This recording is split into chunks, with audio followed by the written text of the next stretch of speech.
तो एक मोलेला गांव क्यों प्रसिद्ध है? मिट्टी से बनी कलाकृतियों और मूर्तियों के कारण। समझ गए? मोलेला गांव इसलिए प्रसिद्ध। सुभाष चंद्र बोस भारतीय राष्ट्रीय कांग्रेस के अध्यक्ष कब बने, यानी कौन सी सन में बना? 1938 में हरिपुरा अधिवेशन। ठीक है, कौन सी जगह बने थे? हरिपुरा अधिवेशन में। और कौन से सन में? 1938 में। तनु की प्राचार्य महोदय कहां से थी? अजमेर से। प्राचार्य यानी प्रधानाध्यापक। समझ गए? लकड़ी की वस्तुओं का निर्माण कौन करता है? बढ़ई। कौन करता है बेटा? बढ़ई। लोहे की वस्तुओं का निर्माण कौन करता है? लोहार। बढ़ई का मतलब होता है खाती। समझ गया? अगर बढ़ई नहीं मिला ऑप्शन में, खाती मिल जाए तो भी लकड़ी को काम तो करें खाती। कौन कराया? कुमार। हाँ। तनु ने पत्र किसे लिखा? मामी जी को। तनु कहां से पत्र लिख रही थी? जयपुर से।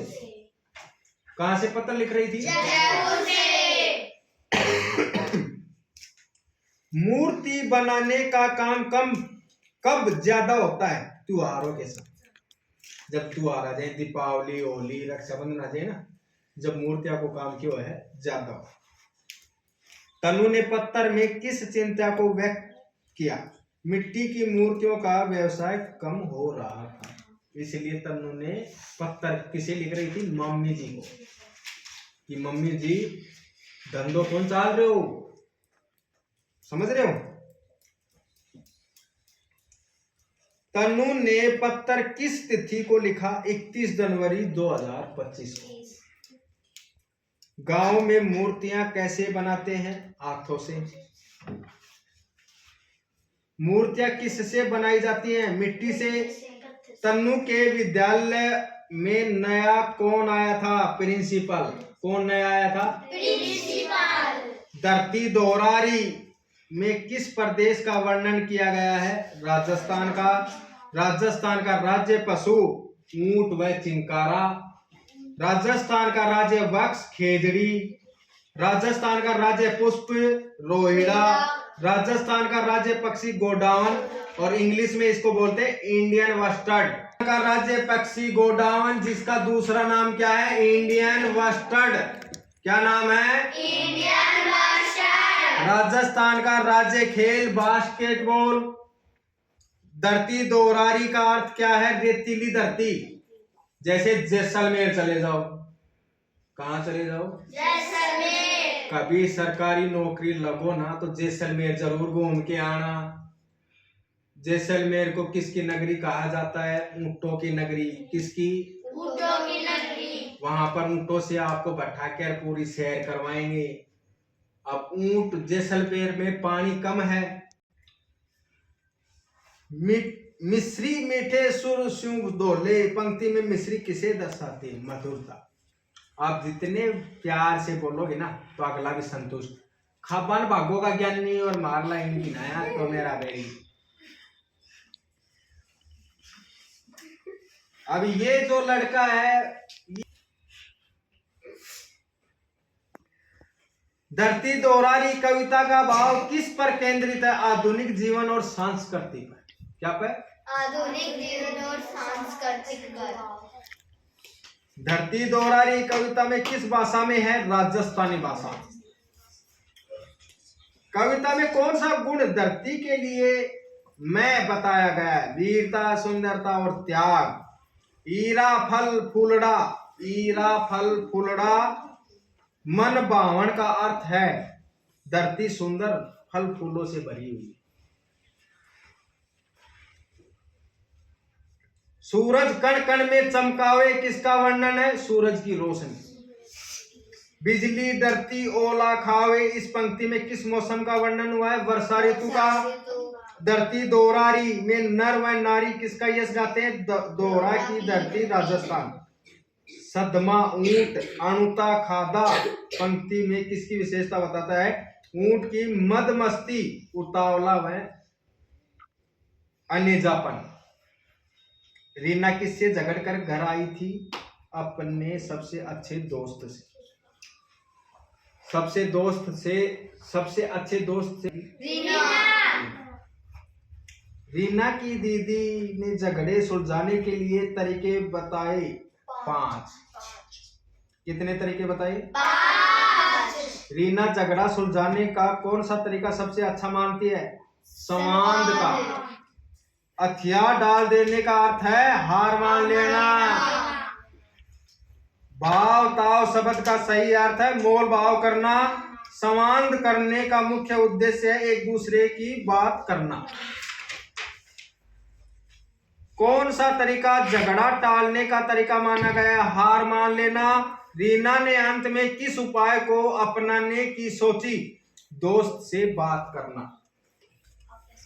रीना ने झगड़ा सुलझाने के लिए किससे सलाह ली? दीदी से। जोर जबरदस्ती करने में कौन हारता है? कमजोर व डरने वाला। दीदी ने झगड़े की तुलना किससे की? दो देशों के बीच युद्ध। प्रकृति और पर्यावरण की रक्षा के लिए किस समुदाय के लोगों ने अपने प्राणों का बलिदान दिया? बिश्नोई समाज के जो लोग हैं ना, उन्होंने अपना बलिदान दिया था। क्यों? क्योंकि खेजड़ी के वृक्ष को पहले राजा महाराजा काट रहे थे, अंग्रेज काट रहे थे, तो उन्होंने खेजड़ी के वृक्ष के बांट बनी, और जहां उनको वो काट रहे थे ना, तो उनके साथ साथ बिश्नोई समाज के लोग भी मारे गए थे। खेजड़ली आंदोलन के समय जोधपुर के महाराजा कौन थे? महाराजा अजय सिंह। महाराजा अभय सिंह खेजड़ी के वृक्षों को क्यों कटवा रहे थे? महल निर्माण के लिए। खेजड़ली आंदोलन कब हुआ, कहाँ हुआ?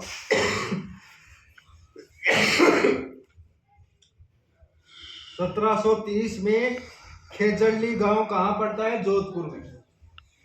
अमृता देवी के परिवार से खेजड़ली आंदोलन में कौन कौन बलिदान हुए? अमृता देवी के पति व उनकी 3 बेटियां। खेजड़ली आंदोलन किसने शुरू किया? अमृता देवी ने।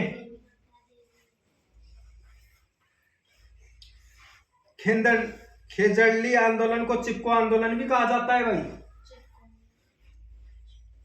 बिश्नोई समाज के लोगों ने पेड़ों से चिपक कर अपना बलिदान दिया ना, इस कारण खेजड़ली आंदोलन को क्या नाम से जाना जाता है? चिपको आंदोलन। चिपको आंदोलन में कुल कितने लोग बलिदान हुए? 84 गांवों में 363 लोग। समाज के लिए महत्वपूर्ण है यह आस्था और जीवन से जुड़ाव है बेटा। राजा को जब बलिदान की जानकारी मिली तो उन्होंने क्या किया? पेड़ों की कटाई रुकवा दी। अमृता देवी ने पेड़ काटने वालों को क्या चेतावनी दी? पहले हमें काटो फिर पेड़। पर्यावरण संरक्षण का पहला बड़ा आंदोलन माना जाता है खेजड़ली चिपको आंदोलन।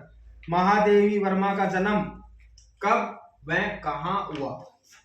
1907 में फर्रुखाबाद उत्तर प्रदेश में। महादेवी वर्मा कैसी कवयित्री थी? छायावाद।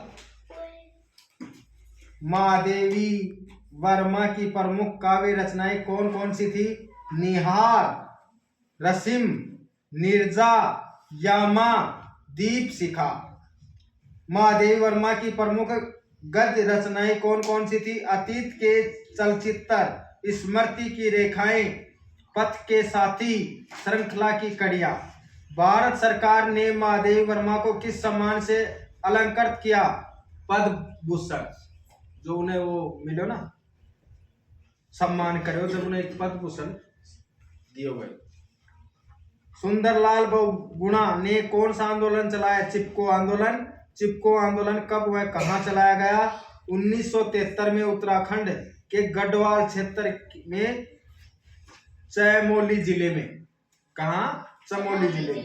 पेड़ों से चिपकने वाली महिला थी गोरा। चिपको आंदोलन का नारा क्या था? पारिस्थितिकी स्थायी अर्थव्यवस्था। चिपको आंदोलन का नारा था पारिस्थितिकी स्थायी अर्थव्यवस्था। हिंदी की किताबी लेवल क्वेश्चन कंप्लीट हो गए हैं। किसी भाई को देवनारायण योजना में अगर तैयारी करनी हो तो यूट्यूब चैनल पे आयुष आवाना सर्च करें, फेसबुक